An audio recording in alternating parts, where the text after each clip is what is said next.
Necesito el dinero mañana, ordenó mi hija, entregándome la deuda de $500,000 de su esposo. Y no llegues tarde, añadió él. Yo solo sonreí. Está bien. 4 horas después, ya estaba en el aeropuerto. Cuando llegaron a recoger el dinero, encontraron la puerta cerrada y una caja. La abrieron y gritaron. Traición. Venganza. Justicia. Esto apenas comienza. Antes de continuar, suscríbete al canal y comenta qué hora es en el lugar donde te encuentras. El timbre sonó 3 veces seguidas, cada campanazo más insistente que el anterior. Dejé a un lado mi vaso de bourbon y los informes trimestrales, ya sabiendo perfectamente quién estaba en el porche. A través de la ventana del despacho, vi su Tesla Model S blanco reluciendo bajo las luces de seguridad. Emily solo tocaba el timbre de esa manera cuando necesitaba dinero. Caminé por el vestíbulo de mármol, pasando junto a las fotos familiares que, de repente, parecían reliquias de la vida de otra persona. Emily a los 5 años, sin sus dientes delanteros. Emily a los 18, en su graduación de secundaria. Emily a los 28, el día de su boda. Cada imagen parecía burlarse ahora de mi ingenuidad. Ella estaba allí, con esa sonrisa forzada que ya nunca alcanzaba sus ojos. Brandon se erguía detrás de ella, absorto en su teléfono con la misma intensidad con la que se revisan acciones o resultados deportivos. Ninguno de los dos parecía especialmente feliz de estar allí. «Papá», dijo Emily, lanzándose a mis brazos y abrazándome un segundo más de lo normal. El gesto se sintió calculado, como si estuviera depositando moneda emocional para retirarla más tarde.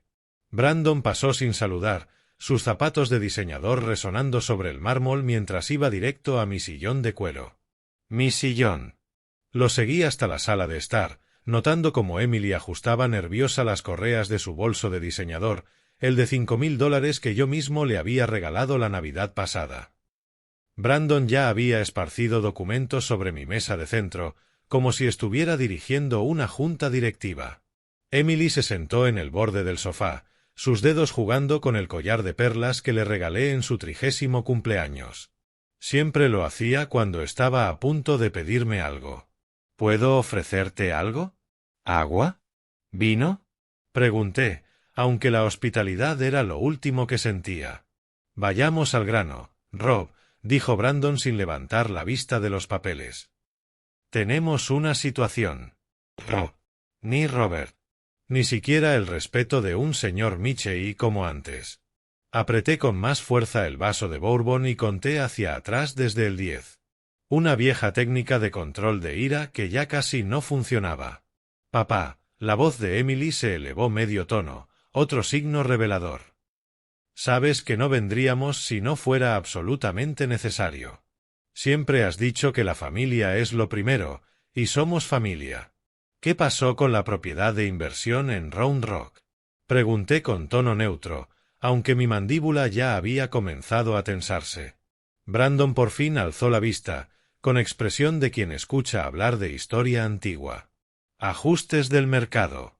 Un revés temporal. Pero no estamos aquí por eso. El anillo de bodas de Emily giraba alrededor de su dedo. En realidad, era el anillo de su abuela, de mi madre. Girarlo siempre era su señal de que mentía. Lo hacía desde los 12 años, cuando negó haber roto la porcelana de Margaret. La cosa es que, Emily empezó, se detuvo y luego volvió a empezar. Brandon ha estado trabajando muy duro en un nuevo proyecto. Una startup tecnológica. Muy prometedora, revolucionaria, de verdad. ¿Cuánto? Interrumpí. El reloj de pie en la esquina marcó 3 largos segundos de silencio. El aroma caro y excesivo del perfume de Brandon se mezclaba con las notas de roble y vainilla de mi bourbon. El tacón de Emily golpeaba el suelo de mármol con un ritmo nervioso. No es tanto dinero para alguien con tus recursos, dijo Brandon, recostándose en mi sillón. El cuero crujió bajo su peso. Un sonido que siempre había sido solo mío, hasta esa noche. 500,000. Lo necesitamos en nuestra cuenta para mañana al mediodía. El mundo pareció inclinarse ligeramente. La migraña, esa que siempre empezaba detrás de mi ojo izquierdo en momentos de estrés, comenzó a latir con fuerza. 500.000, no 50.000. Ni siquiera 100.000. $500.000, pronunciado con la misma ligereza con la que se pide comida para llevar. Eso, empecé, pero me detuve. Los recuerdos irrumpieron sin permiso. Enseñarle a Emily a andar en bicicleta en Zilker Park, su graduación en la Universidad de Texas, caminar con ella hacia el altar en el Four Seasons. ¿Había existido realmente esa niña o la había imaginado?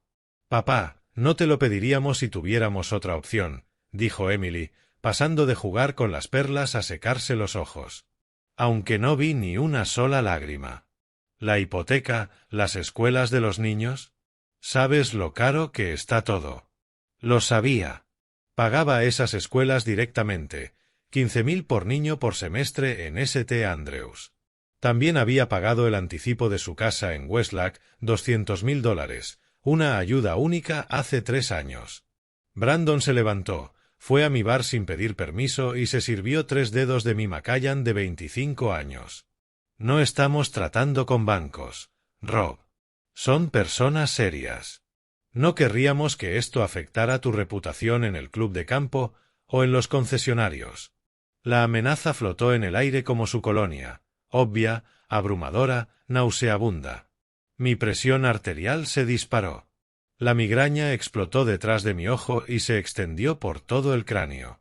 La habitación giró ligeramente y tuve que aferrarme a la repisa de la chimenea para mantenerme en pie. Papá, te ves pálido, dijo Emily. No con preocupación, sino con cálculo, como si estuviera midiendo mi debilidad para aprovecharla al máximo. Y entonces dijo las palabras que lo cambiaron todo. Si mamá aún estuviera viva, se avergonzaría de cómo nos estás tratando. Las palabras quedaron suspendidas entre nosotros como una hoja afilada. Emily sabía exactamente lo que hacía. Margaret y yo nos habíamos divorciado hacía 10 años, pero Emily seguía usando su memoria como arma cada vez que le convenía. No importaba que Margaret viviera feliz en Houston con su nuevo esposo. No importaba que me hubiera advertido sobre la manipulación de nuestra hija. En la versión de Emily, Margaret era una santa que habría abierto su chequera sin dudar. Tu madre, dije lentamente, te habría dicho que buscaras trabajo. Brandon soltó una carcajada desde mi bar, aún sosteniendo mi whisky como si se lo hubiera ganado. ¿Trabajo? Yo soy emprendedor, Rob. Yo creo empleos. 3 startups fracasadas en 5 años. Un desastre con criptomonedas que ya le había advertido en Navidad. Una firma de consultoría que jamás asesoró a nadie. Había financiado todos y cada uno de esos proyectos, viendo cómo el dinero desaparecía en las delirantes fantasías de grandeza de Brandon. Te perdiste el recital de Sophie el mes pasado, cambió de táctica Emily, su voz temblando con un dolor claramente ensayado. Y el torneo de fútbol de Max. Pero tienes tiempo para tus informes trimestrales. Esos informes trimestrales mantenían a sus hijos en la escuela privada, mantenían su Tesla cargado, mantenían su dirección en Westlack. Pero no lo dije. En lugar de eso, observé cómo el rímel de Emily se escurría en 2 perfectas líneas. Claramente había ensayado esta actuación. Déjame entenderlo, dije, soltando la repisa y poniéndome erguido a pesar de la migraña. Necesitan $500.000 para mañana al mediodía. ¿Para qué exactamente?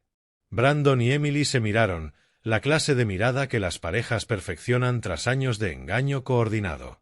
Brandon dejó mi whisky y volvió a la mesa, barajando papeles con la soltura de quien maneja cartas o fichas de póker.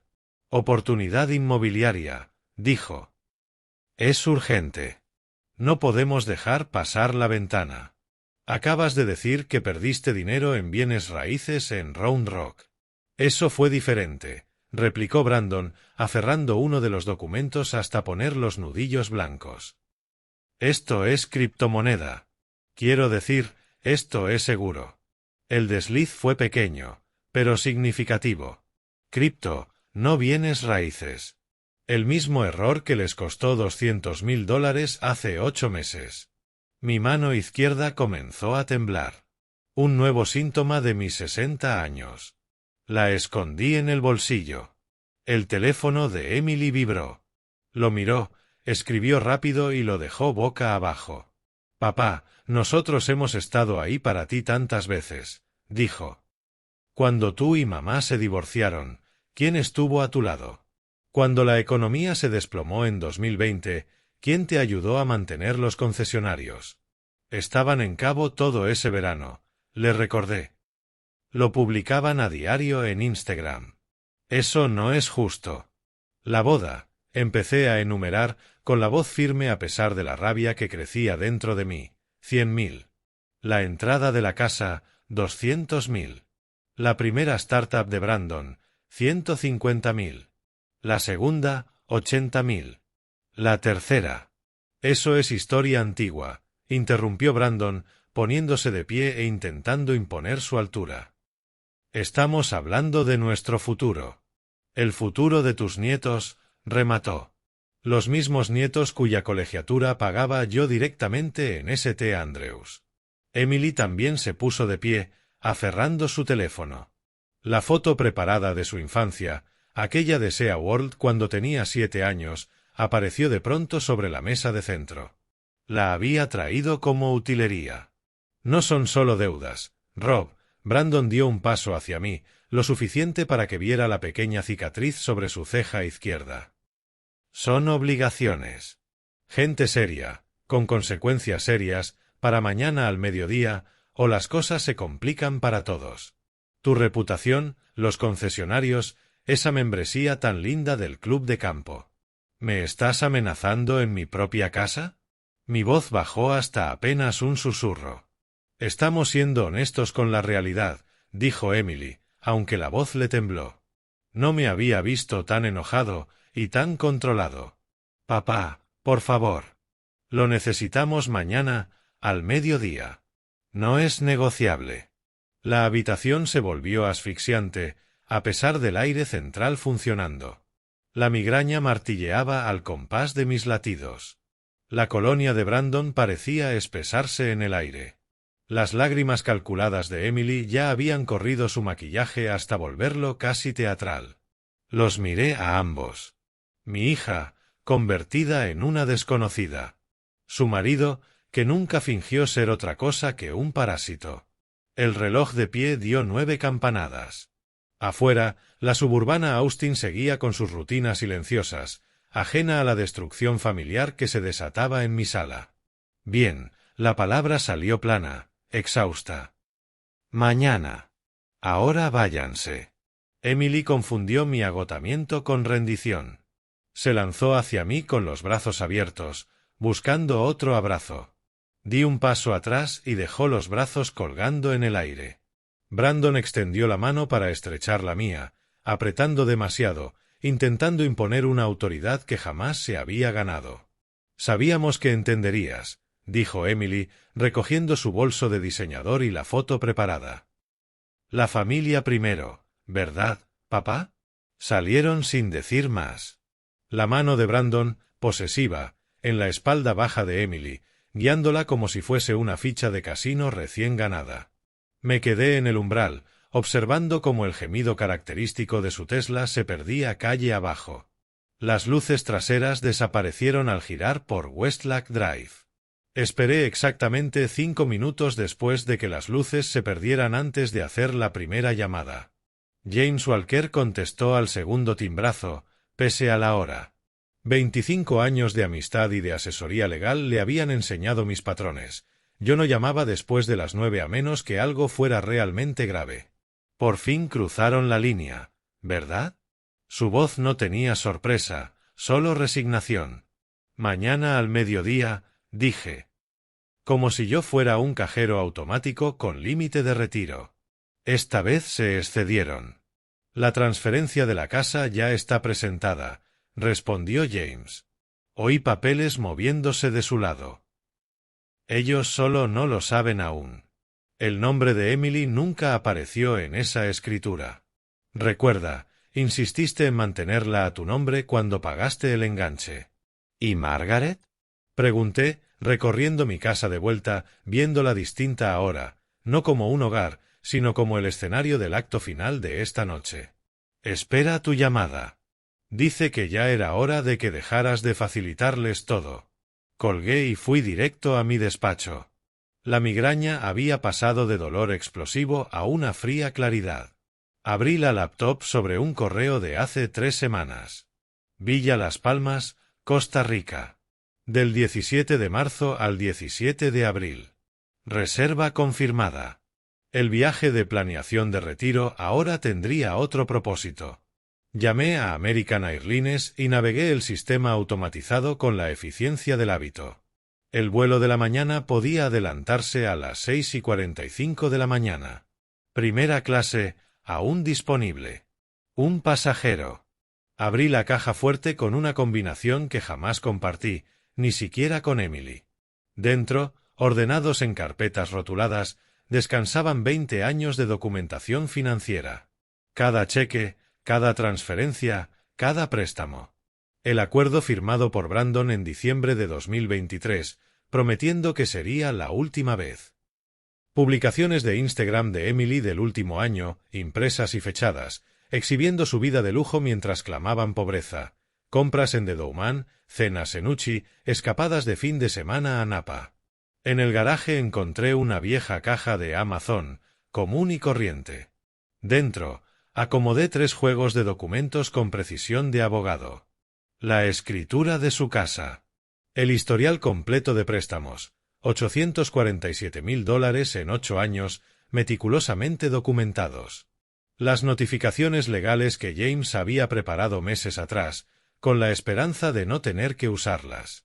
Al fondo coloqué una USB con las grabaciones de seguridad de esa noche. Las cámaras que instalé tras un robo hace 2 años lo habían captado todo. Las lágrimas ensayadas de Emily, las amenazas de Brandon, su manipulación coordinada. Encima dejé una única nota. Lo querían para mañana. Esto es lo que en realidad van a recibir. Empaqué en 30 minutos. 2 maletas llenas con ropa ligera para el trópico, documentos esenciales, medicamentos. Mi gerente de concesionarios, Jaque, recibió un correo breve. Emergencia familiar. Te quedas a cargo. Detalles a seguir. Me detuve en el pasillo frente al retrato familiar que tomamos hace 5 años en Laguna Gloria. La sonrisa de Emily se veía genuina entonces, o quizá yo quería creer que lo era. Descolgué el pesado marco, lo giré y lo colgué de nuevo al revés. El reverso, como lienzo en blanco, parecía más honesto. En mi dormitorio me quité el anillo de graduado de la Universidad de Texas, ese que Emily jugaba de niña, fingiendo que algún día lo usaría. También fue a la caja, junto con todo lo demás. La migraña había desaparecido por completo, reemplazada por algo más cercano a la anticipación. El teléfono mostraba 3 mensajes de texto de Emily. Los borré sin leer. Brandon había llamado 2 veces, probablemente para reforzar el ultimátum de mañana. Los buzones de voz podían esperar para siempre. Hice una llamada más, esta vez a Margaret, en Houston. Contestó de inmediato, como si hubiera estado esperando junto al teléfono. Robert, James me llamó. ¿De verdad vas a hacerlo? Debí hacerlo hace años. Es nuestra hija. La voz de Margaret traía tristeza, no reproche. Pero ya no es la hija que criamos, ¿verdad? No, no lo es. Lo de Costa Rica, dijo. Estarás seguro allí. Es unas vacaciones. Largas. Jaque puede manejar los concesionarios. Los abogados se encargarán del resto. Margaret guardó silencio un momento. Sabes que intentará encontrarte. Que lo intente. Para cuando entienda lo que hay en esa caja, yo estaré tomando café en la playa, decidiendo si volver alguna vez. Nos despedimos sin sentimentalismos. Margaret entendía en lo que Emily se había convertido, quizá antes que yo. Las madres siempre lo saben.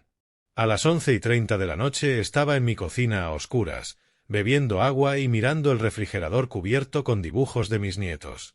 Monigotes rotulados, abuelo y yo pescando en Lake Travis. Un dibujo a crayón de mi concesionario, con trabajo de abuelo garabateado debajo. Saqué con cuidado el dibujo de la pesca, lo doblé y lo guardé en la billetera. Los niños no eran responsables de las decisiones de sus padres. Dejé la caja sobre la mesita del porche, donde no podrían pasarla por alto. La cámara del timbre captaría su reacción cuando la abrieran al mediodía, esperando un cheque y encontrando, en cambio, el desmantelamiento completo de sus ilusiones.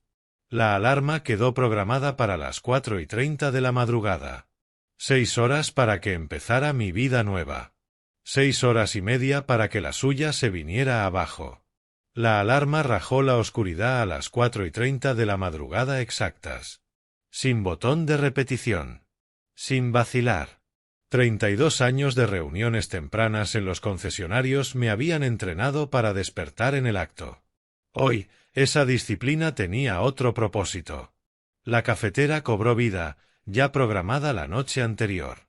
Tostado oscuro colombiano, el que Emily siempre decía que era demasiado fuerte cuando aún venía a desayunar.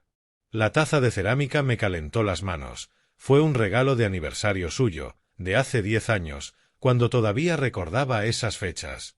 Por la ventana de la cocina, el skyline de Austin comenzaba su lento despertar, edificios encendiéndose piso por piso mientras la ciudad aún dormía. Me moví por la casa con precisión deliberada, documentando cada habitación como un detective en la escena del crimen. El dormitorio principal aún tenía el retrato de la madre de Margaret. Emily siempre lo había querido, pero nunca lo pidió con la suficiente cortesía como para recibirlo. Su cuarto de infancia, convertido en oficina desde hacía tiempo, todavía exhibía sus trofeos de secundaria. Campeona estatal de debate. Sociedad Nacional de Honor. La hija que yo había criado, frente a la desconocida que, 12 horas antes, me había exigido dinero. El área de la piscina lucía serena bajo la luz del amanecer. Allí le había enseñado a nadar a Emily, cuando a los 4 años chapoteaba sin miedo. El pasado julio, Brandon se había emborrachado durante nuestra celebración del 4 de julio, cayó al agua con ropa y todo, y luego me culpó por haber colocado mal la piscina. Incluso entonces, fui yo quien pagó el cheque por su reloj de diseñador arruinado. El Bentley rugió suavemente al encender en el garaje. Lo elegí en lugar del Tesla. Aquel coche tenía demasiados recuerdos de Brandon, demasiadas suposiciones de herencia. Las calles de Westlack Hills estaban vacías salvo por los camiones de basura que comenzaban sus rutas de sábado. Conduje frente al vecindario de Emily, todas las casas oscuras, tranquilas. Dormían, probablemente soñando con cómo gastar mi dinero. La radio sonaba con clásicos del rock. Take It Easy, de The Eagles, llenaba el interior del auto. La ironía no pasó desapercibida. En la intersección de B. Cave y Walsh Tarleton, consideré llamar a Margaret, pero decidí no hacerlo. James manejaría esa conversación mejor que yo. Mopac se extendía casi vacía frente a mí. Pasé frente a 3 de mis concesionarios. Los lotes, llenos de autos que pronto estarían bajo responsabilidad de Jaque. En la sucursal principal, mi foto aún colgaba en el vestíbulo. Eso habría que cambiarlo. Cerca de Fifth Street, noté el bar favorito de Brandon, The Velvet Room, donde se reunían sus contactos de apuestas, donde todo este desastre había comenzado. Las obras en Congress Avenue obligaron a un desvío por Second Street. La ciudad en la que había construido mi negocio durante 3 décadas se veía diferente en la penumbra del amanecer, como un escenario preparado para una obra a la que ya no asistiría. La oficina de James estaba en el piso 42 de la Frost Bank Tower. A las 5:30 de la madrugada, el edificio estaba casi vacío, salvo por los guardias y los obsesivamente ambiciosos. James me esperaba en la sala de juntas junto a Sophia Chen, su asistente legal. Los documentos estaban extendidos sobre la mesa de caoba con precisión militar. En el centro, una caja de donas Krispy Kreme, nuestra tradición para los grandes acuerdos desde 1999. Te ves sorprendentemente descansado, observó James, deslizándome el poder notarial por la mesa. La primera noche de buen sueño en meses, respondí, firmando con la pluma fuente de mi padre, la que Emily nunca supo que existía. Veo que es de alcance limitado. Expira en 60 días, solo para transferencias de propiedad y reestructuración financiera. Hizo una pausa. No podemos permitir que venda sus órganos, después de todo. Su intento de broma cayó en saco roto. Ambos sabíamos que esto no era venganza. Era cirugía necesaria. Sofía presentó la documentación de la propiedad con eficiencia clínica. Lo interesante, señor Mitchell, es el momento. La transferencia se ejecutó ayer a las 4 de la tarde, 3 horas antes de que fueran a su casa. La casa de Emily es legalmente suya desde que firmó esos papeles en 2020. Nunca leyó más allá de la segunda página. La ironía era perfecta. Mientras Emily conducía hacia mi casa a exigirme dinero, ya había perdido su activo más valioso. La casa sobre la que presumía constantemente en Instagram, el símbolo de su éxito, nunca había sido suya. ¿Y el bloqueo financiero? Pregunté. Ejecutado a medianoche. Cuentas conjuntas congeladas. Tarjetas de crédito a su nombre, suspendidas. La colegiatura de los niños seguirá en autopago hasta diciembre. No los estamos castigando a ellos. James sacó otra carpeta, más gruesa que el resto. La opción nuclear, como discutimos. Dentro había transcripciones de mensajes de texto de Emily a sus amigas llamándome cajero automático con patas y demasiado patético para decir que no. También el pagaré firmado por Brandon en 2023, jurando que sería la última vez. Y la unidad USB con las grabaciones de seguridad de la noche anterior, toda su actuación capturada en alta definición. El acuerdo prenupcial que Brandon firmó, continuó James, incluye una cláusula sobre adicción al juego, página 47, subsección 3. Él no lo sabe. Su abogado estaba demasiado borracho para leer hasta allí. Se presentó a la firma oliendo a bourbon a las 2 de la tarde. Sofía parecía incómoda. Señor Mitchell, esto es increíblemente minucioso. 5 años de preparación, respondí. Siempre esperé no tener que usarlo. James sacó una caja idéntica a la que estaba en mi porche. ¿Seguro adicional? Por si no encuentra la suya. Esta irá a su oficina el lunes, junto con esto. Reveló unas fotografías, Brandon en el casino la semana pasada. La hora claramente visible. Las pérdidas reflejadas en su rostro. ¿Margaret lo sabe? Pregunté. Lo sabe desde hace meses. Ayudó a documentarlo todo. Está tan cansada de habilitar a Emily como tú. ¿Y la propiedad en Costa Rica? Comprada a través de una entidad en las Islas Caimán. Completamente protegida. Aunque Emily se ponga ambiciosa con abogados, no podrá tocarla. Firmé el último documento, mi mano temblando ligeramente sobre la terminación del fideicomiso de Emily. 20 años de planificación para su futuro se disolvían con una sola firma. James notó el temblor. ¿Un bourbon? Ofreció, señalando el cajón de su escritorio. Otra de nuestras tradiciones. No. Necesito la mente clara para el vuelo. A las 6 de la mañana en punto, me puse de pie y estreché su mano. Su apretón transmitía comprensión, simpatía y determinación. El ascensor descendió en soledad, cada piso marcando la distancia con mi antigua vida. El valet ya tenía el Bentley encendido. Le entregué un billete de $100 y un sobre. Jaque Martínez vendrá a recogerlo el lunes. El joven asintió, confundido pero profesional.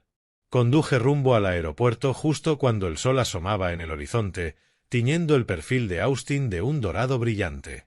Mi teléfono vibró. Emily llamaba antes de lo esperado. Sería la última vez que escucharía ese tono sin decidir si contestar. La autopista 71 se extendía hacia el Aeropuerto Internacional Austin-Bergstrom, mientras el amanecer pintaba las colinas de cobre y oro. La ruta, tan familiar, se sentía diferente aquella mañana. Cada punto de referencia era una despedida. El camión de tacos de Manuel comenzaba a instalarse en la intersección de Riverside, donde solía detenerme por unos tacos de desayuno. No hoy. En NPR hablaban de los planes de expansión de un empresario local. Era mi propio grupo de concesionarios, irónicamente, aunque pronto ya no serían míos. Emily llamó 3 veces seguidas. Luego, Brandon una vez. Cada tono sonaba como una cuenta regresiva. Hace 10 años, ese sonido me habría hecho contestar de inmediato, temiendo que algo les hubiera pasado a mis nietos. Ahora sabía lo que era, el sonido del derecho asumido, exigiendo su tributo. Hice un inventario mental mientras me incorporaba a la 183. Jake llevaba 5 años a cargo de las operaciones de los sábados. Se las arreglaría bien. La empresa de administración de propiedades tenía instrucciones y 6 meses de pagos por adelantado. La colegiatura de los nietos seguiría pagándose hasta diciembre. Ellos no debían sufrir por las decisiones de sus padres. Todo lo demás había dejado de ser mi responsabilidad. Al llegar al aeropuerto, la terminal sur emergía de entre la neblina matutina. El puesto de valet aún no estaba ocupado, solo 2 empleados se preparaban para el ajetreo del día. Tommy, quien había estacionado mis autos durante 3 años, se mostró sorprendido. «Vuelo temprano, señor Mitchell. Cambio de planes». Le entregué las llaves y un sobre. Jake Martínez vendrá a recogerlo el lunes. Sus datos están adentro. ¿Todo bien, señor? Mejor que en años. No miré atrás al Bentley. Ese coche había llevado a Emily a su boda, a Brandon a innumerables bares y a mí a incontables retiros de efectivo.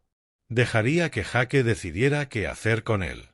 El mostrador de primera clase estaba vacío, salvo por Michelle, quien me había atendido en decenas de viajes de negocios. ¿Costa Rica hoy, señor Mitchell? Lo tengo en el vuelo de las 6:45 a San José. Así es. La conversación sonaba rutinaria, aunque en realidad enmascaraba un cambio de vida. 2 maletas para documentar. Todo lo que necesito. Michelle etiquetó las maletas con eficiencia profesional. Conservé mi equipaje de mano, documentos, medicamentos, laptop y las pocas fotos que no podía dejar atrás. Mientras me devolvía el pasaporte, saqué un sobresellado. Necesito un favor, Michelle. Alguien vendrá a buscar esto hoy. Emily Carter. Estará alterada. El profesionalismo de Michelle no vaciló. ¿Alguna instrucción especial? Solo verifica su identificación. Hay una llave dentro de un trastero.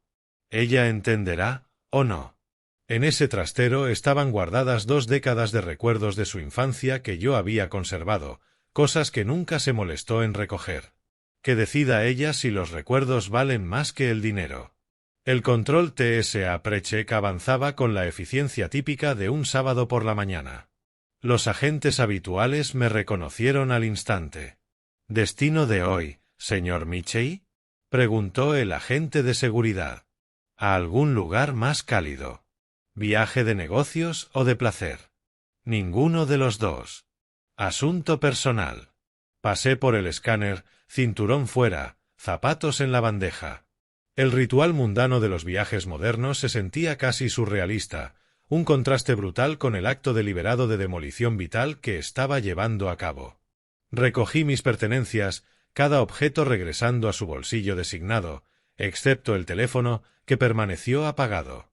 En la puerta 14 apareció Austin Java, y el recuerdo muscular me llevó directo al mostrador. La barista, Kelly, según su placa, sonrió con entusiasmo matutino. ¿Lo de siempre? ¿Tostado medio oscuro, sin espacio? Hazlo grande hoy. ¿Ocasión especial? Podrías decirlo así. Me senté en la sala de embarque.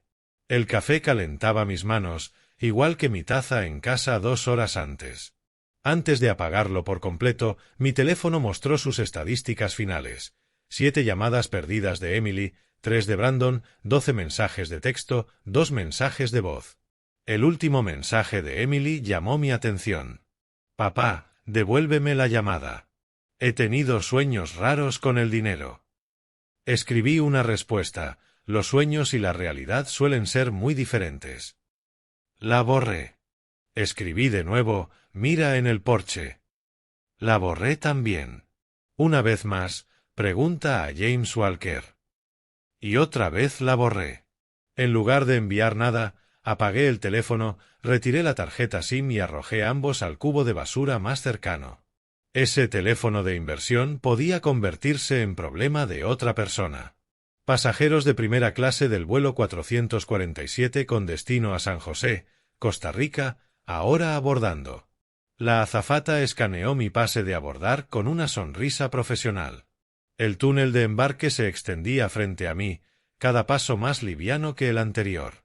La sobrecargo me dio la bienvenida en el asiento 2A, junto a la ventana.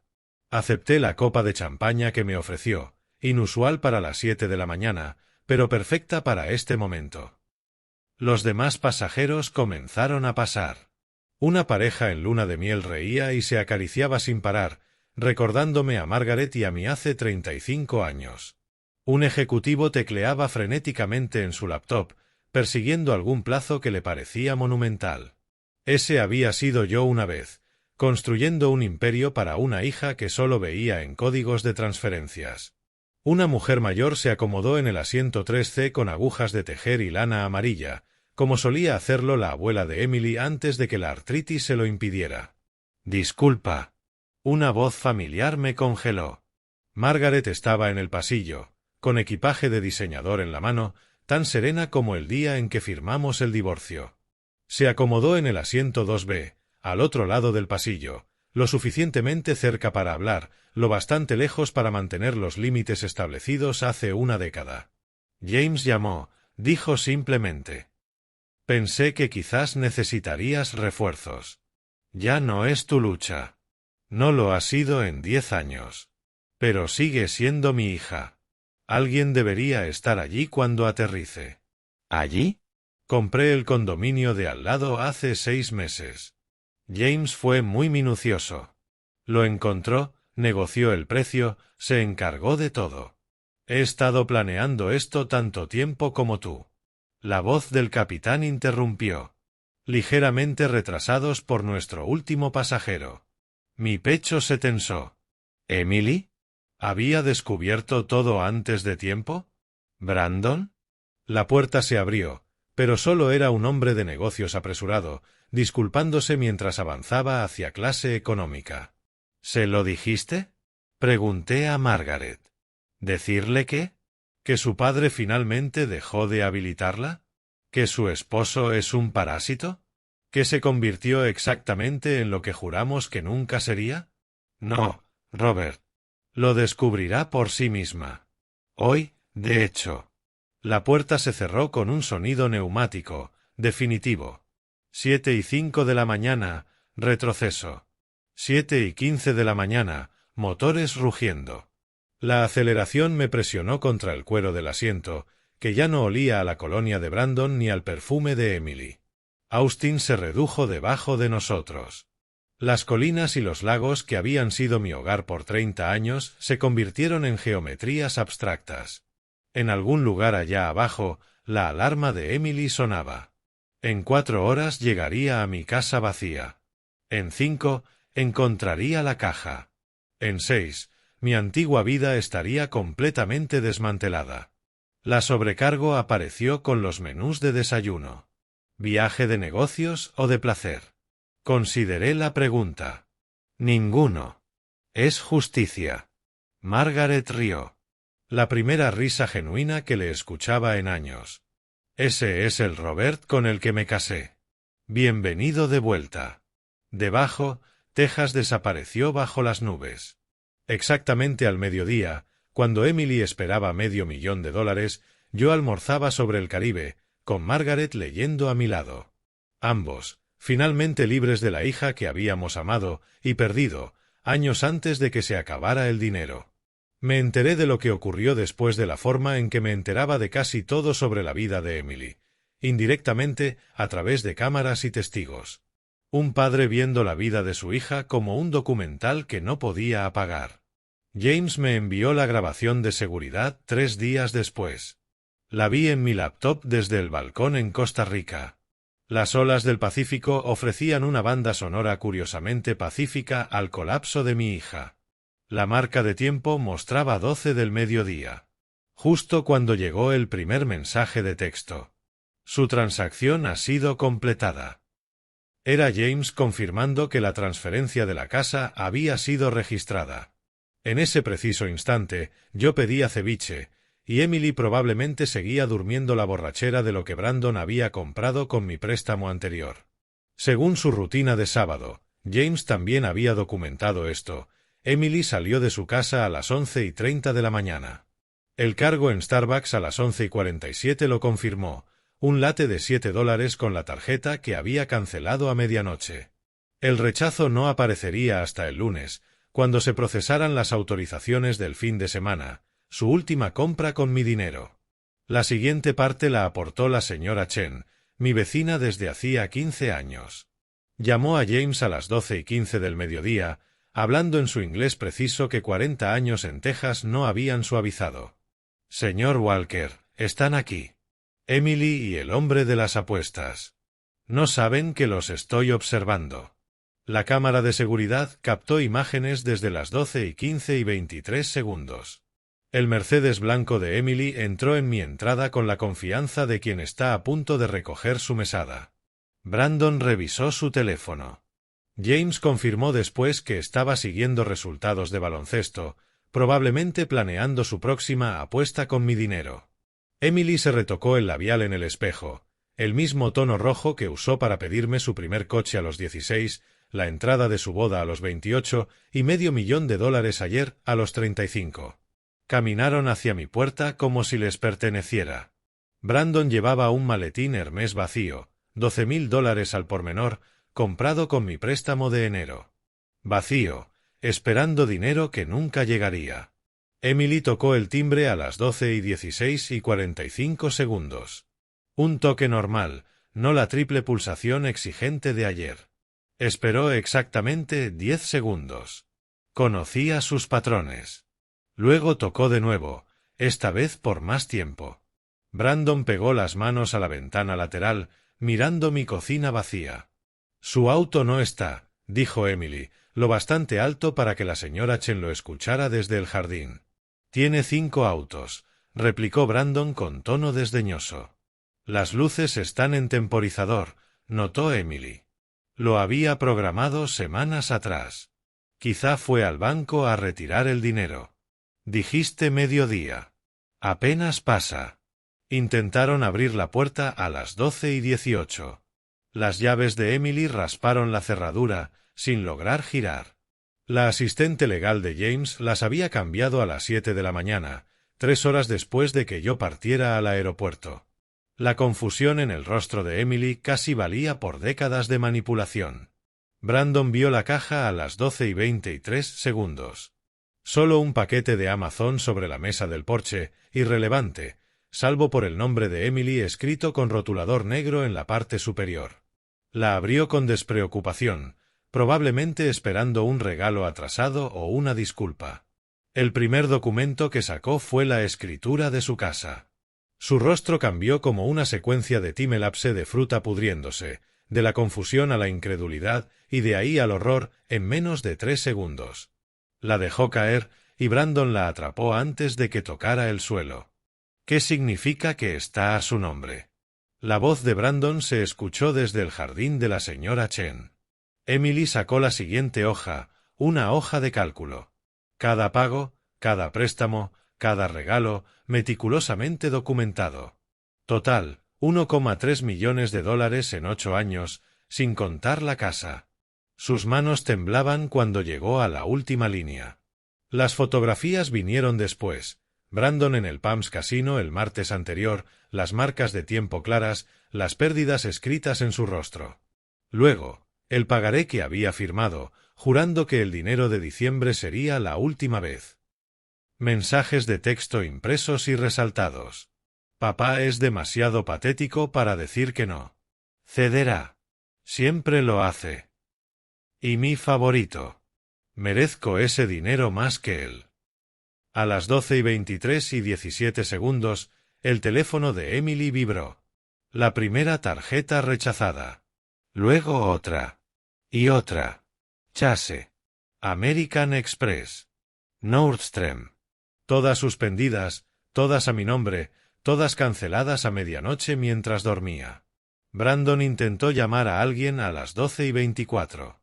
Más tarde James descubriría que era su corredor de apuestas, quien le informó que las extensiones de crédito requerían garantías, no promesas. Emily se desplomó en los escalones del porche.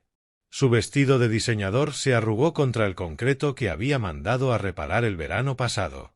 Encontró la unidad USB a las 12:25:04 y la conectó a su teléfono con dedos temblorosos. Su propia voz resonó desde el altavoz, pequeña pero clara. «Toma lo que te dé. Es demasiado patético para negarse». Luego, la voz de Brandon. «No son gente de banco, Rob. Son personas serias». El acuerdo prenupcial apareció al final. La página 47 resaltada en amarillo. La cláusula de adicción al juego rodeada en rojo. Pérdida inmediata de los bienes matrimoniales si las deudas de juego superan los $50,000. Brandon había superado ese límite 3 años atrás. Arrojó el maletín contra mi puerta a las 12:27:31. La manija se rompió. Pedazos de cuero Hermès se esparcieron por mi porche. Los sollozos de Emily se volvieron audibles en la grabación. No las lágrimas bonitas de ayer, sino sonidos crudos, feos, de alguien que acaba de darse cuenta de que se ha engañado a sí mismo. La señora Chen salió a las 12:28, sus 1,5 metros de estatura sosteniendo un teléfono como si fuera un arma. «Llamaré a la policía si no se van. Esta es la casa de mi padre», gritó Emily, con el rímel creando arte abstracto en sus mejillas. «Ya no. El señor Michei me envió el aviso de transferencia esta mañana. Están allanando». Brandon fue hacia el coche furioso a las 12:30, dejando a Emily recogiendo los papeles esparcidos. Su fortuna ahora no era más que basura en mi porche. Algunos documentos quedaron atrás. El viento se encargaría de ellos. Brandon salió derrapando, dejando marcas de neumáticos en mi entrada.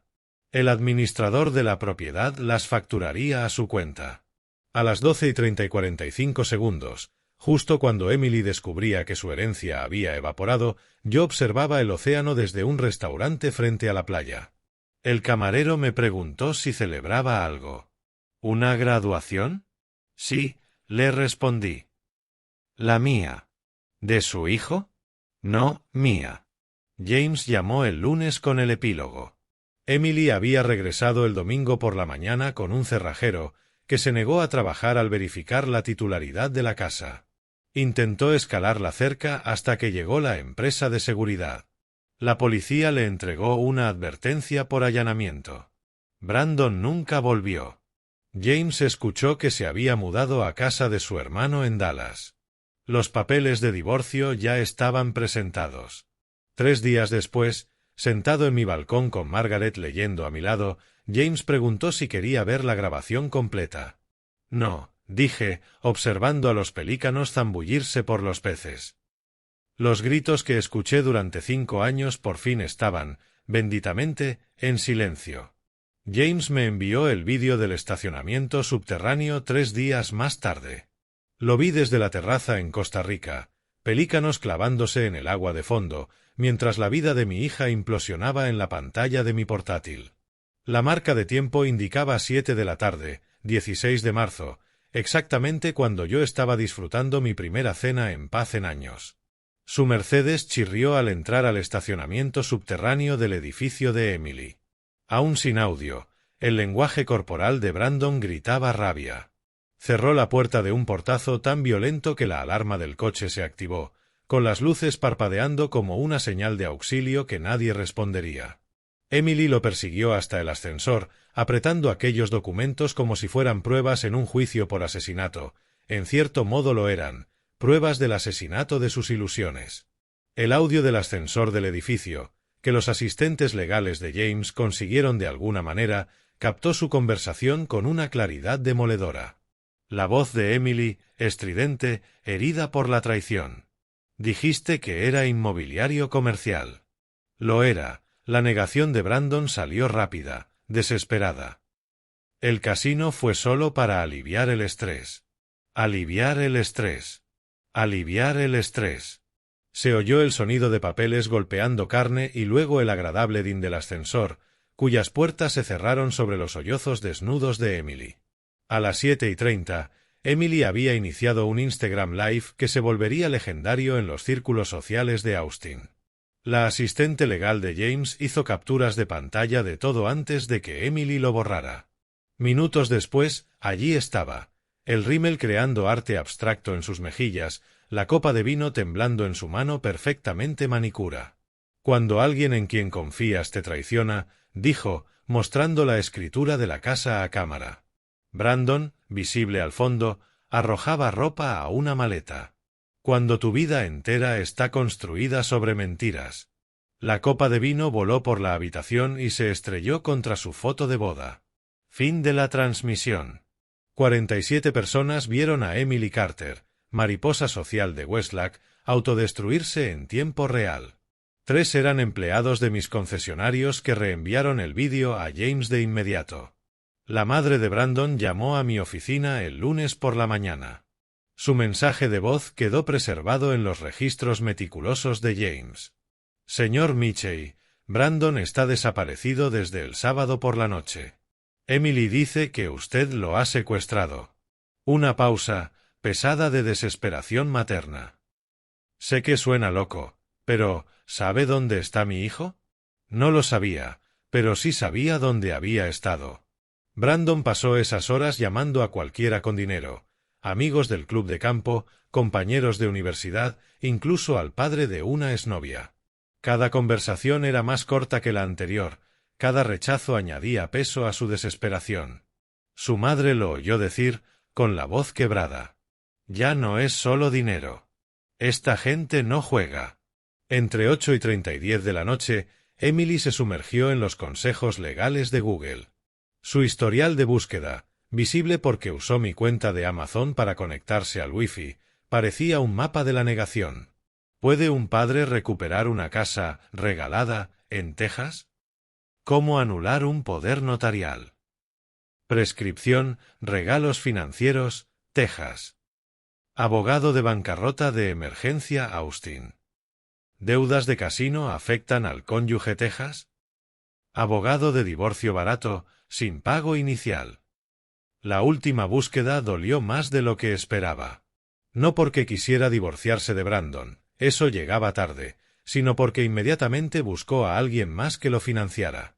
Rachel, la mejor amiga de Emily desde la universidad, llamó a Margaret alrededor de las 10 de la noche.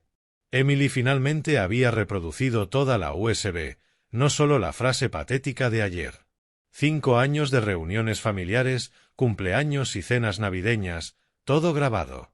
La voz de Emily llamándome cajero automático con patas en su cumpleaños número 30. Brandon bromeando en acción de gracias sobre sangrar al viejo. Emily entrenando a Brandon en tácticas de manipulación antes de nuestra cena de aniversario. El brindis de Navidad donde, burlonamente, agradecían al buen papá, el banco de la familia. La reprodujo 3 veces, dijo Rachel a Margaret, como si aún no pudiera creerlo. La cascada de tarjetas rechazadas comenzó exactamente a las 10:17 de la noche. Cada notificación de declinación llegaba al sistema de monitoreo de James. Chase Sapphire rechazada. American Express Platinum suspendida. Nordstrom inválida. Hasta su tarjeta de Starbucks desactivada. Un repartidor de DoorDash presentó una queja al día siguiente. Emily había pedido $200 en sushi, planeando pagar en efectivo. No había efectivo en la casa. El repartidor amenazó con ir a la corte de reclamos menores, mientras Brandon ya estaba en una casa de empeño con sus joyas. Las publicaciones de Facebook de Emily, entre 11 de la noche y medianoche, se convirtieron en leyenda del chisme en Austin. Cada una se borró a los pocos minutos, pero las capturas circularon como pólvora. Traicionada por la sangre. Cuando tu padre elige el dinero sobre la familia. ¿Alguien conoce abogados laborales? Vendo bolsos de diseñador. Solo interesados serios. Los comentarios que no esperaba llegaron de inmediato. Su prima, ¿no acabas de publicar desde Cabo la semana pasada? Amiga del instituto, pensé que tu papá te compraba todo. Es compañera de trabajo, ¿no dejaste de trabajar apenas te casaste? Mientras el mundo de Emily se desmoronaba, Margaret y yo jugábamos póker en la terraza. Un guitarrista local rasgueaba cerca. Le di $100 para que tocara Take It Easy de los Eagles. Margaret se rió, la primera risa genuina que le escuchaba en años. Eres malísimo en el póker, observó, arrastrando mis fichas. Soy libre, respondí, y lo decía en serio. La señora Chen volvió a llamar a James a las 11:45 de la noche. Emily había regresado a mi casa y se sentó en su Mercedes, en la entrada. No intentó entrar. No gritó. Solo se quedó allí, mirando las ventanas oscuras como si, de pronto, fueran a iluminarse con perdón. Estuvo allí 1 hora, reportó la señora Chen. Cuando por fin se fue, a la 1 de la madrugada, se veía diferente, como si hubiera envejecido 10 años en 10 horas. A medianoche del 16 de marzo, Emily había perdido acceso a 2,3 millones en activos, descubierto 500.000 en deudas familiares ocultas, confirmado que Brandon había apostado sus ahorros, se enteró de que nunca fue dueña de su casa y supo que su madre lo sabía todo desde hacía meses. James me preguntó si me sentía culpable por las grabaciones. Le dije que lo único que lamentaba era no haber empezado antes. El domingo, 17 de marzo por la mañana, Emily se plantó 2 horas en la entrada del edificio de mi oficina. Las cámaras de seguridad la mostraban presionando el intercomunicador cada pocos minutos, como una niña apretando el botón del ascensor una y otra vez, esperando que la insistencia cambiara la realidad. Llamó a empleados usando el directorio de la empresa que se había llevado años atrás. Jake la bloqueó tras la tercera llamada. Los demás, simplemente, no contestaron. Al mediodía, se trasladó al Aeropuerto Internacional Austin Bergstrom, la misma terminal donde la dejé para sus visitas universitarias, donde la recibí a su regreso de la luna de miel. Ahora estaba allí como detective, desesperada por encontrar pistas de mi escape. TSA no proporciona información de pasajeros.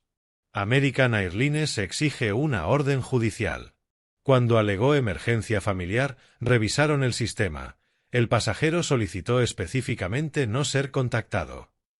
La agente le informó que James tenía vídeo de la seguridad del aeropuerto. El rostro de Emily se desmoronó ante esas palabras. Sus recibos de Uber esa tarde, los últimos viajes antes de que la cuenta quedara inactiva, dibujaron un mapa de desesperación por Austin. Roberts Golf Club, membresía revocada. Entrada denegada. Morton Stackhouse, donde habíamos celebrado cada gran acuerdo, no hemos visto al señor Michey últimamente. Hasta mi barbería en South Congress, aunque cierra los domingos. Se quedó afuera, mirando por la ventana como si mis restos de cabello pudieran revelar mi paradero. El lunes, 18 de marzo, se convirtió en el día de educación legal de Emily. 4 despachos, 4 consultas idénticas. La expresión de cada abogado pasó del interés a la lástima conforme revisaban los documentos. Son a prueba de balas, dijo el primero. Necesitarás un anticipo de $10.000, dijo el segundo. ¿Tienes acceso a fondos? Preguntó el tercero. El cuarto solo negó con la cabeza. La confrontación en el concesionario a las 3 de la tarde llegó a las redes de los empleados. Emily irrumpió en la sucursal principal de Research Boulevard, exigiendo respuestas a Jake. Jake Martínez, 1,93 metros, esmarine, se mantuvo absolutamente sereno mientras ella gritaba sobre secuestro, abuso a ancianos y robo. Cuando lanzó su café contra la puerta de cristal, los clientes empezaron a grabar.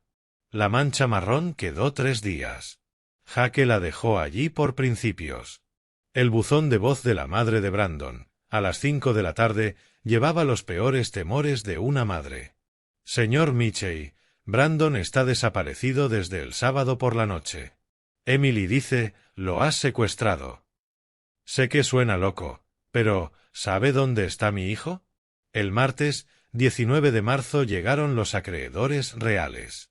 No representantes bancarios con trajes de poliéster, sino dos hombres con zapatos de cuero italiano que tocaron con cortesía y hablaron en voz baja. Dejaron una tarjeta con solo un número de teléfono. Sin amenazas, sin violencia. Solo el peso de consecuencias no dichas. Emily llamó a Brandon 47 veces. Su teléfono estaba apagado desde el sábado. Sus historias de Instagram de esa tarde, capturadas por sus hermanas de fraternidad, documentaron la gira por las casas de empeño. Bolsos de diseñador valuados en 30.000, 8.000 en efectivo. Joyas valuadas en 50.000, excepto el anillo de bodas, 15.000 en efectivo. 3 relojes abandonados de Brandon, valuados en 40.000, 12.000 en efectivo. Seguían 465.000 por debajo de lo que necesitaban. Esa noche, Margaret atendió la llamada de Emily. La grabó con permiso legal, sabiendo que yo necesitaría escucharla. «Mamá, ¿tú sabías?» La voz de Emily sonaba más joven, casi infantil. «¿Lo del juego de Brandon hace 6 meses? ¿Por qué no me lo dijiste? ¿Habrías escuchado?» Silencio. «Entonces, necesito dinero». «Yo también», respondió Margaret. «Durante el divorcio, dijiste que debía ser independiente». La llamada terminó con un sollozo de Emily cortado por la desconexión de Margaret. El miércoles, 20 de marzo, Emily entró a la oficina de James con el mismo vestido de diseñador de sus publicaciones en cabo de la semana anterior. La ironía no pasó desapercibida para James, que lo anotó en su informe. La misma sala de juntas donde yo había firmado los papeles. La misma silla donde Brandon había desplegado sus mentiras. James le mostró todo con precisión clínica. El poder notarial previo a su emergencia. La cadena de títulos de la casa. Su firma de 2020, sin leer más allá de la segunda página. Las declaraciones de impuestos por donaciones, probando que cada dólar fue un regalo, no un préstamo. El pagaré de Brandon, su firma grande e innegable. «Es mi padre», la voz de Emily se quebró. «Tiene que ayudarme». «Legalmente, no». «¿Y el apoyo para los nietos?» «Fondos fiduciarios a su nombre, intocables hasta que cumplan 18. Esto es abuso a un adulto mayor. Tiene 62 años, está en pleno uso de sus facultades mentales y se fue voluntariamente». James dejó accidentalmente visible el informe crediticio de Brandon en su tableta. Los ojos de Emily se abrieron de par en par al absorber toda la magnitud de la catástrofe. $500.000 en deudas de juego, 200.000 en préstamos personales que ella jamás conoció, 100.000 en tarjetas de crédito ocultas, e incluso un intento fallido de segunda hipoteca sobre su casa, denegado por problemas de titularidad. El sobrefinal se deslizó sobre la mesa de caoba con un susurro que parecía una promesa. «El señor Michey autorizó un último regalo», dijo James. «Dentro, un cheque de caja por $10.000 y una nota con mi letra. Para un nuevo comienzo». «Papá. Papá», gritó Emily mientras rompía el cheque en dos. Los pedazos cayeron al suelo como hojas muertas. Inmediatamente preguntó si había otro. No lo había. Nunca lo habría. Mientras tanto, yo aprendía español con los niños en la playa. Roberto el Rico. Me llamaban, riendo mientras yo destrozaba la pronunciación. Mi presión arterial había bajado 20 puntos. Dormía 8 horas seguidas. No había pensado en Emily en 2 días, hasta que Margaret la mencionó. El miércoles por la noche, informó James, Emily salió de mi oficina al mediodía. Las cámaras muestran que se quedó sentada en el vestíbulo hasta que el edificio cerró a las 9 de la noche. El guardia dijo que le preguntó si usted alguna vez hablaba de ella. Mintió. Le dijo que sí, que hablaba con cariño. Ella dio las gracias y se fue. Esa noche, en Costa Rica, soñé que enseñaba a Emily a andar en bicicleta de nuevo. Pero esta vez, cuando solté el asiento, siguió pedaleando hasta desaparecer. El 3 de abril, un artículo del Austin American Statesman llegó a mi bandeja de entrada. Empresario local desaparecido tras escándalo financiero. Brandon Carter, 38 años, no había sido visto desde el 19 de marzo. Su esposa presentó un informe por desaparición. La policía no encontró evidencia de delito. Su coche estaba en el estacionamiento de larga estancia del aeropuerto. Había comprado un boleto a Las Vegas que nunca usó. Los acreedores regresaron al condominio de Emily el 5 de abril. Más insistentes esta vez, según el informe policial que ella presentó. Dejaron una foto de febrero, Brandon en el casino, fichas esparcidas sobre la mesa, con una deuda de $500,000. Emily solicitó una orden de restricción. El juez preguntó por el dinero adeudado. Orden denegada. Su venta de garaje ese fin de semana se convirtió en entretenimiento vecinal. Las publicaciones en el grupo de Facebook, reenviadas por el investigador de James, pintaban un retrato de decadencia. Venta por mudanza, todo debe irse. Muebles que alguna vez alojaron galas benéficas. Los palos de golf personalizados de Brandon vendidos por $200. La vajilla de porcelana Waterford, $50 por el juego completo. Su vestido de novia, conservado en papel libre de ácido. Ofertas aceptadas. Una vecina publicó. Triste. Hace un año organizó aquí una gala benéfica por el autismo. Recaudó $50,000. A mediados de abril, las solicitudes de empleo de Emily inundaron el mercado laboral de Austin, 47 en 2 semanas rastreadas en LinkedIn. Las firmas de diseño rechazaban su candidatura por la brecha laboral demasiado larga. En el comercio minorista, la consideraban sobrecalificada. Finalmente, Nordstrom la contrató. La misma tienda donde gastaba miles cada mes. $15 por hora más comisión. El Universo conservaba intacto su sentido del humor. El 15 de abril, un aviso de desalojo apareció en la puerta de su condominio. 3 meses de atraso en la hipoteca. Brandon se encargaba de las finanzas y jamás mencionó la deuda creciente. Pago mensual, $4,500. Deuda total, $13,500 más recargos. Fecha límite, 15 de mayo. Emily descubrió esto al regresar de su primer día en Nordstrom, aún con la placa de empleada que antes ignoraba en los demás. La demanda de divorcio presentada el 18 de abril parecía la disolución de una corporación. Abandono fue la causa citada. Brandon debía ser notificado. Paradero desconocido. El juez autorizó un aviso por publicación en 3 periódicos. Costo: $500 que Emily no tenía. Usó su descuento de empleada en Nordstrom para comprar un traje para la corte, la primera prenda que adquiría con dinero ganado por ella misma en 7 años. Mientras Emily reconstruía su vida desde las cenizas, yo construía algo nuevo en Costa Rica. Mis días adquirieron un ritmo que había olvidado que existía. Amaneceres con monos aulladores. Café con vista al Pacífico. Natación matutina en aguas tan claras que veía mis pies. Almuerzos en el bar de playa de Manuel, donde nadie sabía de concesionarios ni de hijas. Los niños locales me llamaban Roberto el Rico. Les enseñaba inglés a cambio de clases de español. Sus padres me invitaban a cenar, donde nunca se hablaba de dinero, inversiones o oportunidades. Solo conversaciones reales sobre fútbol, pesca y el clima. Nadie pedía nada, salvo la sal. Margaret empezó a pintar, produciendo paisajes marinos horribles que nos hacían reír a carcajadas. No nos reíamos así desde que Emily cumplió 16 años y empezó a vernos como recursos en lugar de padres. No era romántico entre nosotros, eso murió hace mucho, pero sí pacífico, como 2 sobrevivientes del mismo naufragio compartiendo un bote salvavidas. Mi transformación sorprendió al médico en San José. Presión arterial 30 puntos más baja. Peso 9 kilos menos sin esfuerzo. Suspendí 3 medicamentos. ¿Qué cambió? Preguntó en inglés con acento. Todo. Y nada. Había dejado de financiar la vida de otros y había empezado a vivir la mía. El 25 de abril, TMZ publicó la noticia. Empresario texano desaparecido visto en México.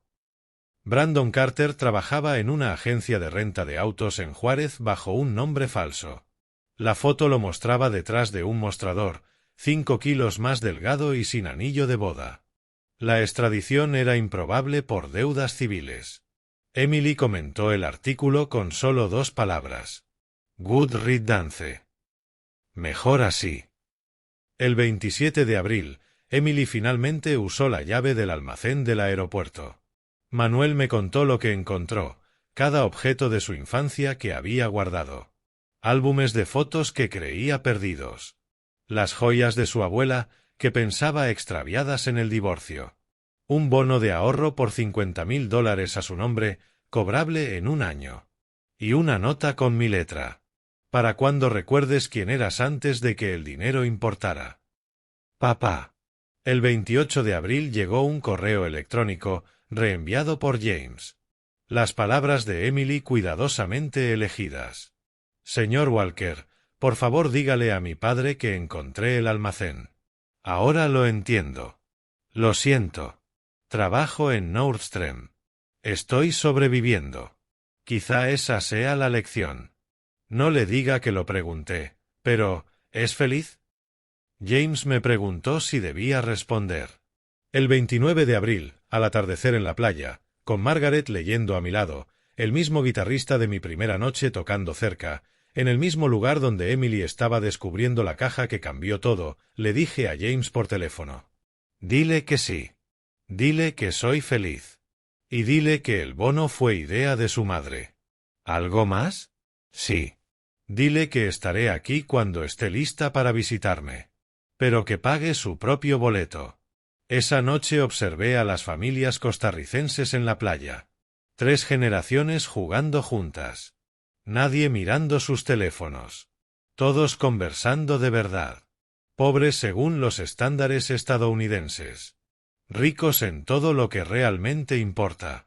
Emily le envió un mensaje a James. Gracias por decírmelo. Tal vez en Navidad, si logro ahorrar. Era la primera vez en 5 años que mencionaba ahorrar para algo.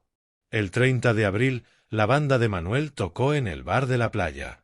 Dedicaron una canción a Roberto el Rico.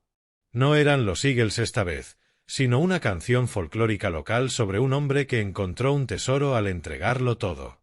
Margaret la tradujo, con lágrimas en los ojos.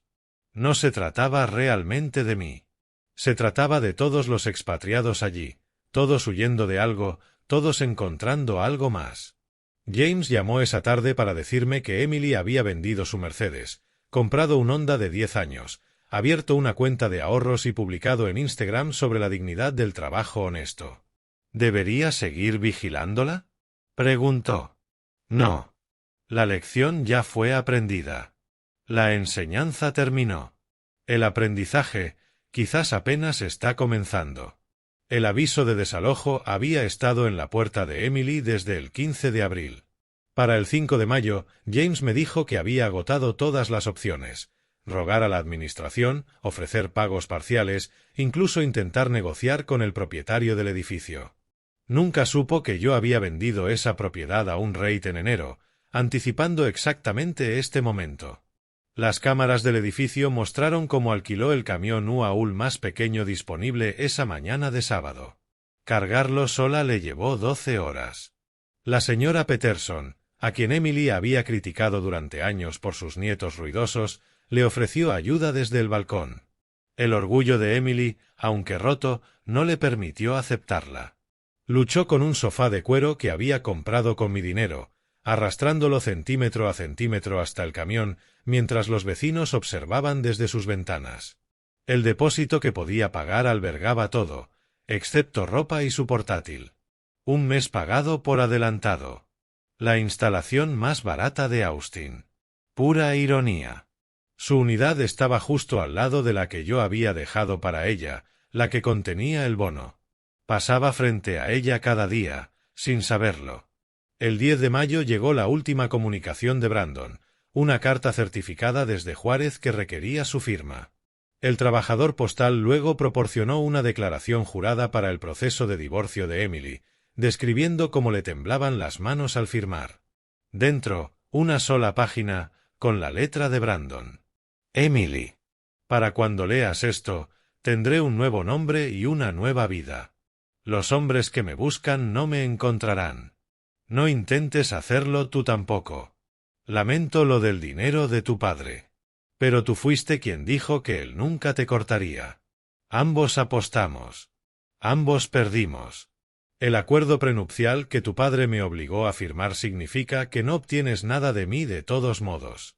Considéranos a mano. El gerente de Nordstrom llamó a James preocupado. Emily no se había presentado durante 3 días. Cuando regresó, había perdido 4,5 kilos. Sus ojos estaban hundidos. Estuvo a punto de ser despedida. Por primera vez en la vida, suplicó, de verdad suplicó, conservar el trabajo, prometiendo asistencia perfecta de ahí en adelante. El 15 de mayo, día del desalojo, Emily se mudó a su nueva dirección, un estudio sobre una taquería en East Riverside.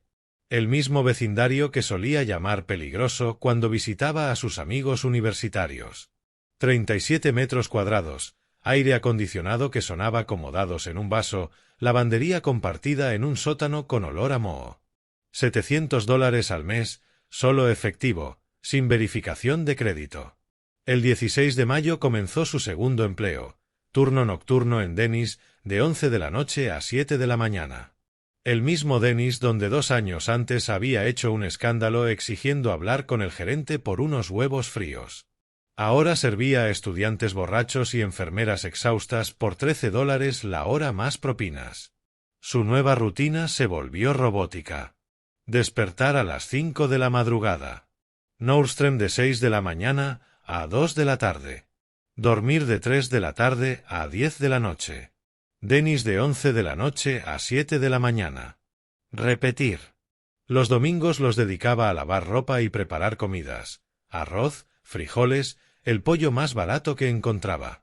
Margaret la visitó el 24 de mayo. Esa noche me llamó, con la voz medida. Emily había colgado un solo objeto en la pared manchada de su estudio. Nuestra foto de su graduación universitaria. La ropa de diseñador había desaparecido, sustituida por básicos de Walmart. Había perdido 9 kilos, sus pómulos afilados como acusaciones. Su conversación, según me contó Margaret.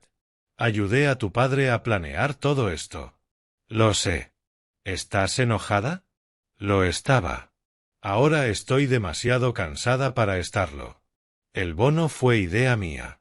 Un seguro para cuando tocaras fondo. ¿Esto es fondo? No. Fondo es cuando dejas de culpar a los demás. La admisión de Emily llegó lentamente, como si le arrancaran un diente. Fui una hija terrible. Fuiste una hija mimada. ¿Hay diferencia? Sí. Lo terrible no se puede arreglar. Lo mimado puede superarse. El fin de semana del Memorial Day llegó con el típico calor de Austin. Emily trabajó un turno doble en Nordstrom. Pago y medio por el feriado. Después, el Denny's estaba lleno de clientes borrachos. Esa noche ganó $300 en propinas, el dinero más grande que había tocado desde marzo. La cámara de seguridad del Denny's la captó a las 7:15 de la mañana del 31 de mayo, sentada en su Honda contando las propinas, llorando. No eran las lágrimas manipuladoras que había visto tantas veces, sino algo crudo, genuino. Más tarde escribió a James que era el primer dinero que realmente había ganado. Sin manipulación. Sin apellido familiar. Sin expectativas. Solo trabajo. Su registro telefónico mostraba un mensaje escrito pero nunca enviado. Papá, hoy gané $300 por mí misma. Sé que no verás esto. Sé que te has ido, pero quería que lo supieras. Estoy empezando a comprender. Lo escribió y lo borró. Pero los registros de la compañía telefónica permanecieron. Mientras tanto, en Costa Rica había comenzado la temporada de lluvias. Yo había empezado a dar clases de inglés en la escuela local, trabajo voluntario. Los niños me llamaban Profe Roberto. Nadie sabía nada de mi dinero. Margaret pintaba paisajes espantosos y se los vendía a turistas por $20, donando lo recaudado a la escuela. Cenábamos juntos la mayoría de las noches. Comida sencilla, arroz, pescado, plátanos. Mejor que cualquier cena del club de campo. James envió su última actualización. Emily trabaja en 2 empleos, vive en un estudio, sobrevive. Mi respuesta fue simple. Deja de monitorearla. Ahora tiene que hacerlo sola. 31 de mayo, medianoche. Emily comenzaba otro turno en Denny's. Aún quedaba rezago del público del Memorial Day. Se ató el delantal, tomó su libreta y se acercó a una mesa de chicos de fraternidad borrachos, del tipo con el que Brandon habría jurado lealtad. Bienvenidos a Denny's. ¿Qué les ofrezco para empezar? Uno la reconoció, con voz alta de sorpresa. ¿Emily? ¿Emily Carter? ¿Del club de campo? Ella no parpadeó. Esa soy yo. ¿Qué van a pedir? James me dijo después que ese fue el momento, sirviendo panqueques a gente que conocía su vida anterior, en que Emily dejó de ser mi hija y empezó a convertirse en sí misma. Junio trajo el calor pleno de Austin, y Emily encontró su ritmo. En Nordstrom, los clientes empezaron a pedirla por nombre. Se había vuelto genuinamente útil, no juzgona. En el turno nocturno de Denny's, las enfermeras dejaban propina extra porque recordaba sus cafés sin preguntar, sin azúcar para Beth, extra crema para Susan, descafeinado para María, que intentaba dejar la cafeína. Una compañera de Nordstrom le comentó a James que Emily había pasado de talla 10 a talla 4, no por dietas, sino por trabajar, caminar kilómetros por el piso de ventas, cargar bandejas toda la noche, comer solo lo que podía pagar. Sus pómulos podían cortar vidrio. Pero en sus ojos había algo que nunca antes vi, conciencia. Los domingos siguieron una rutina estricta. Lavandería a las 6 de la mañana cuando estaba vacío. Compras en los mercados asiáticos de North Lamar, la verdura a mitad de precio que en Whole Foods. Meal prep en su cocinita con un solo fogón funcionando. Y, de pronto, la biblioteca. Empezó a leer libros de educación financiera, tomando notas en un cuaderno como universitaria. Martes, 10 de junio. Emily revisó el correo en el vestíbulo del edificio. Suele haber facturas, ofertas de tarjetas para gente con buen crédito.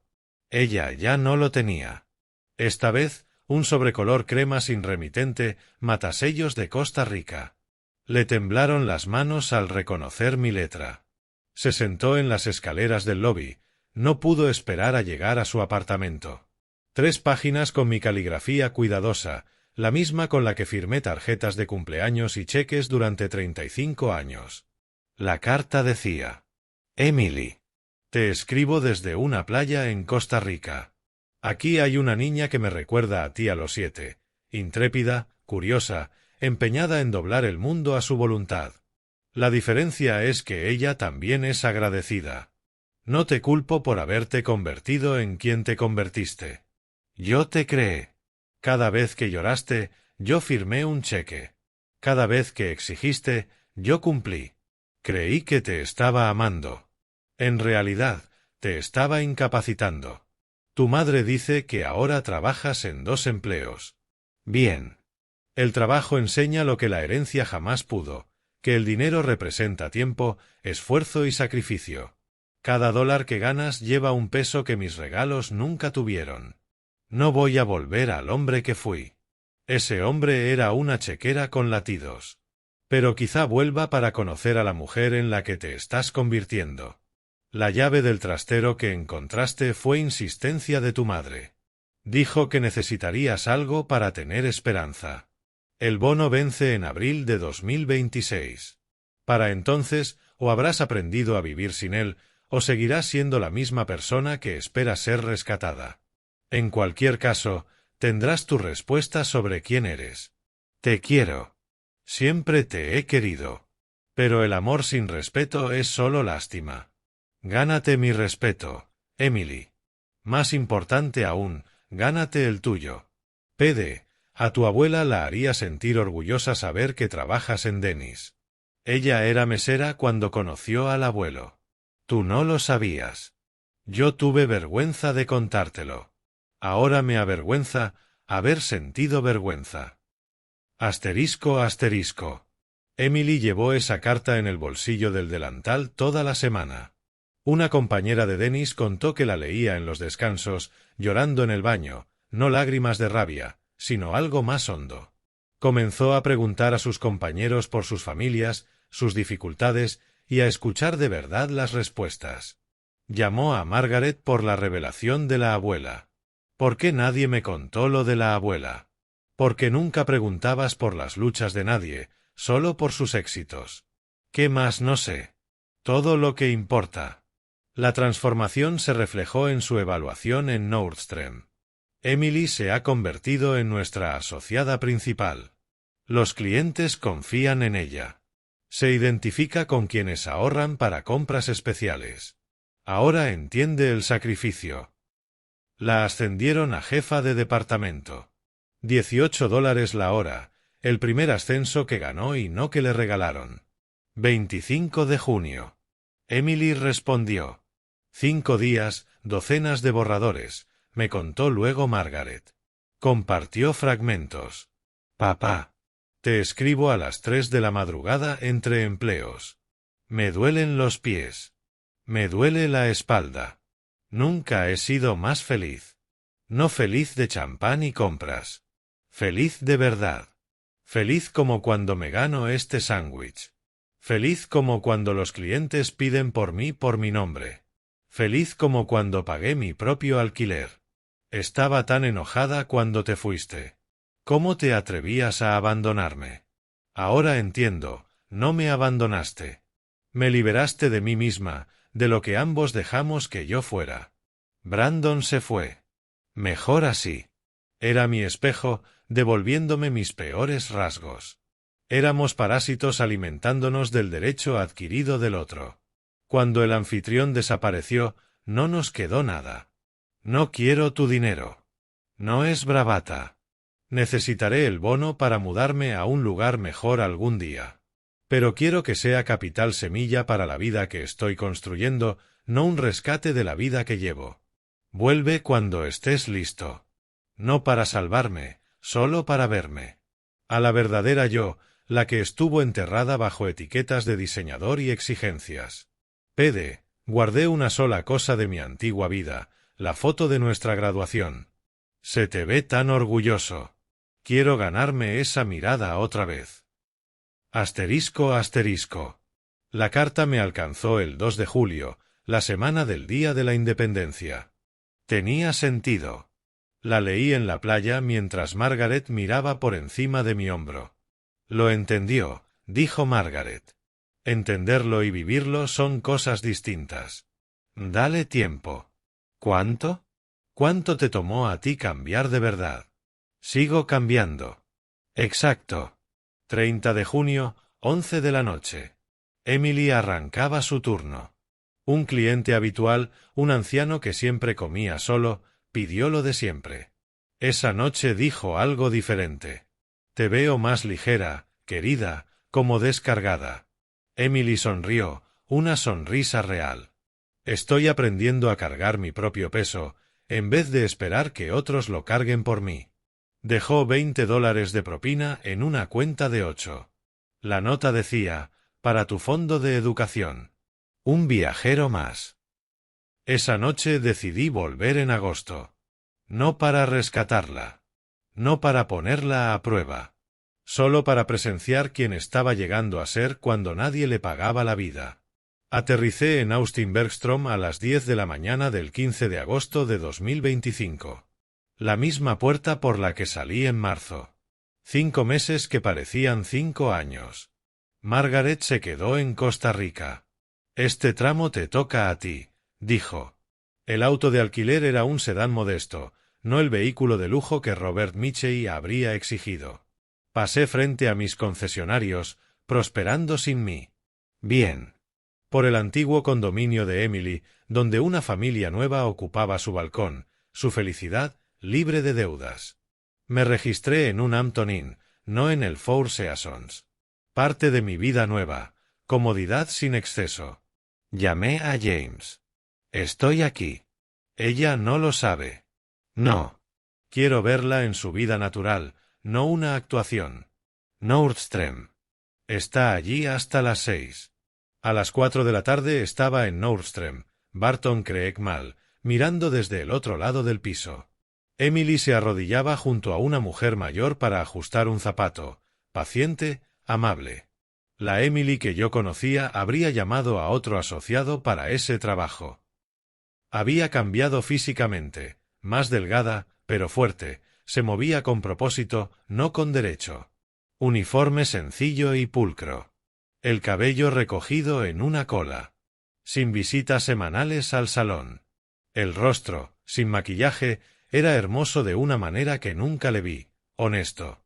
A las 5:30 me acerqué como cualquier cliente. Disculpe.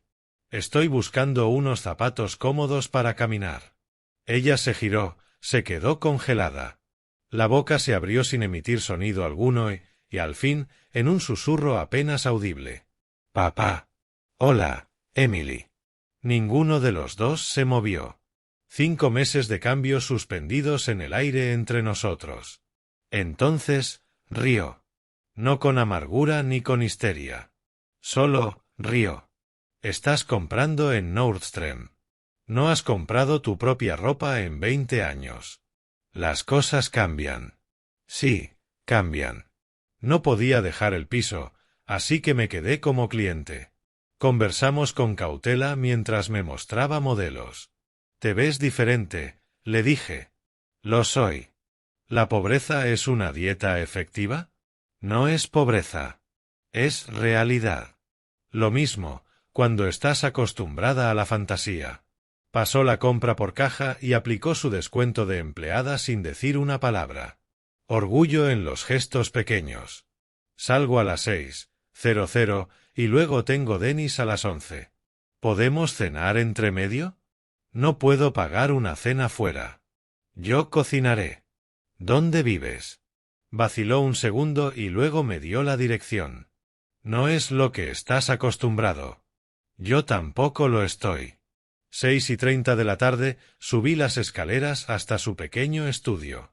Se había cambiado el uniforme por unos jeans gastados y una camiseta sencilla, limpios, pero claramente de segunda mano. El apartamento era diminuto, pero impecable. Una silla, un taburete. Me dio la silla. No es mucho, empezó a decir. Es tuyo, respondí. Eso lo convierte en todo. En la pared, nuestra foto de graduación. En el mostrador, mi carta, colocada en una diminuta repisa junto a libros de planificación financiera de la biblioteca. Cocinamos pasta con los víveres que tenía. Básico, pero fresco. Me observaba mientras cocinaba, algo que no hacíamos juntos desde que tenía 10 años. Mamá dice que enseñas inglés en Costa Rica. Voluntariado. ¿Gratis? Las mejores cosas que he hecho últimamente han sido gratis. Cenamos en su pequeña mesa con platos de plástico y tenedores desparejados. Mejor que cualquier cena de club de campo. Te odiaba, dijo de repente. Lo sé. Quiero decir, de verdad. Te odiaba. Quería que murieras. Lo sé. ¿Cómo pudiste dejarme sin nada? ¿Cómo podía dejarte con todo? Te estaba matando. Nos estaba matando a los dos. Sí. El silencio se instaló. No era incómodo. Era necesario. A las 9 de la noche, tenía que prepararse para su turno en Dennis. Saqué un sobre de mi bolsillo. Esto no es un rescate. Es una inversión. Dentro, un cheque por $5,000 y un contrato. ¿Qué es esto? Una propuesta de negocio. Trabajarías para mí. No en los concesionarios. Un proyecto nuevo, enseñar educación financiera a jóvenes. Tú conoces el costo de no saber. No estoy calificada. Eres la más calificada. Has vivido ambos lados, la riqueza sin conocimiento y la pobreza con conciencia. Leyó el contrato con atención, salario justo, sin tratos especiales, aumentos basados en desempeño. Esto no es caridad. Es negocio. Si fallas, estás despedida, seas mi hija o no. ¿Y si tengo éxito? Entonces habrás triunfado tú. A las 10:30, debía irse a Denis. Me abrazó. El primer abrazo real en años. No fue manipulación ni actuación. Fue conexión. Te llamaré mañana después de leer el contrato otra vez. Léelo 3 veces. Esa es otra lección. Estoy aprendiendo. Los dos lo estamos. Un mes después, Emily aceptó el puesto, pero mantuvo los fines de semana en Denis durante 6 meses. Quería un plan de respaldo. Inteligente. Su primer taller de educación financiera tuvo 12 asistentes. Un año después, daba charlas en universidades. 2 años más tarde, escribía planes de estudio para distritos escolares. Nunca tocó el bono cuando maduró, lo utilizó como pago inicial de una casa. El efectivo provino de sus propios ahorros. Brandon nunca regresó. Escuché que se casó con una viuda adinerada en Cancún. El ciclo repitiéndose. Ya no era nuestro problema. Acción de Gracias de 2025. Emily fue la anfitriona en su estudio. Margaret llevó guarniciones. Yo llevé vino. Nos sentamos en el suelo alrededor de su mesa de centro. Por la familia, dijo Emily, alzando su vaso de agua. Por las lecciones aprendidas, añadió Margaret. Por los nuevos comienzos, concluí. Chocamos los vasos, de plástico y de cristal. Imperfección perfecta. La fortuna que pasé mi vida construyendo no era nada comparada con la riqueza en esa diminuta habitación. El respeto de una hija, ganado, no heredado. Y la certeza de que, a veces, el mayor regalo que puedes darle a alguien es la oportunidad de salvarse a sí mismo. Si te gustó esta historia, dale me gusta al vídeo, suscríbete al canal y comparte en los comentarios qué te hizo sentir. Para escuchar la siguiente historia, haz clic en la caja de la izquierda. Gracias por mirar.